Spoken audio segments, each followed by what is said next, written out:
So with the Democrats and Republicans trying to avoid another government shutdown, we're getting leaks of the different provisions of their compromise bill, and the press is reporting on it. And shock, shock, today we learned that the two parties agree on eviscerating the few campaign finance laws that still exist. So, let me break this down for you. They say, quote, "The bill creates three separate funds within the Democratic National Committee and the Republican National Committee. Each fund would be allowed to accept $97,200 from just one donor per year. If this change becomes law, it would mean that a single donor could give up to $324,000 per year or $648,000 for a 2-year election cycle to finance the party's operations."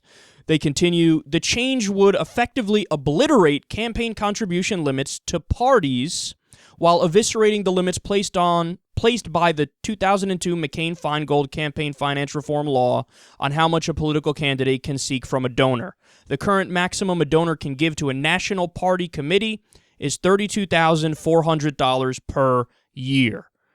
So, again, they want to absolutely obliterate that, get rid of the $32,400 per year limit, and they want to kick it up to $648,000 for a 2-year election cycle.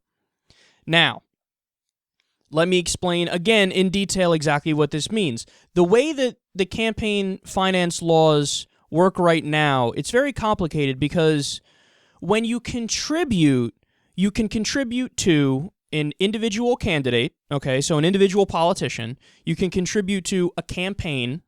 You can contribute to a super PAC, or you can contribute to a party. So there's various different ways to contribute to politicians and to the system that we've set up. But when you look at what's happened with the Supreme Court, for example, there was the Buckley versus Vallejo case in the late 1970s, and there was another case called Bellotti, and then, of course, there was the Citizens United case, which I believe was in 2010, and then you have McCutcheon, which we just had recently. And what those cases did is they chipped away at the campaign finance laws that were already on the books. There used to be limits on everything. There were limits on what you can give to a candidate, to campaigns, to super PACs, to parties. So we had a wrecking ball come through and basically get rid of limits to super PACs and get rid of limits to campaigns. And now the few remaining laws that are left, so the few remaining laws that exist for the parties, for example, which is what this is about, what this bill addresses, they're like, yeah, let's totally get rid of that or kick it up from $32,000 to $648,000. So the Republicans and the Democrats, they don't agree on much, but here's one thing that they definitely do agree on. We should get more money. We should be bribed more. This is legalized bribery. They have come together to stand up for corruption. That's the only thing they agree on. So stop and think about what our system has become. Our system's a joke. I mean, it's very openly not a democracy anymore because the politicians clearly only listen to the interests that give them money, and it's always special interests. It's always corporations. It's always billionaires. It's always the people on Wall Street. It's always the elite, the people that already have power, giving money to the politicians. The politicians then rig the rules in the economic system in favor of that group of people, and then everybody else gets screwed over across the country, which is why you see in opinion poll after opinion poll that the majority of what the American people want in terms of our laws, we don't get. So 80% want the minimum wage increased. We don't get that. 90% want a universal background check for gun purchases. We don't get that. Only 17% still want to be in Afghanistan fighting a war. Of course, they haven't pulled out yet. In fact, they're continuing to stay there, and they're increasing troop levels. I mean, on issue after issue, we don't get what we want, and that's not an accident. It's a systemic flaw built into the way everything functions right now. It's because they're listening to the people who give them the money, and those priorities sync up perfectly. So when you look at what the rich want, here's just one example, but I could go on and on. They love the idea of deficit reduction. They think that that's the biggest problem facing the country. Now, of course, more of a jobs crisis is a bigger problem, and the fact that we don't have a living wage, that's a bigger problem, but the rich don't see it that way. They think, well, we need to reduce the deficit. So lo and behold, what have the Democrats and the Republicans focused on? Reducing the deficit. Obama inherited a $1.4 trillion deficit, and today it's $483 billion. Funny, the rich want it, the rich get it.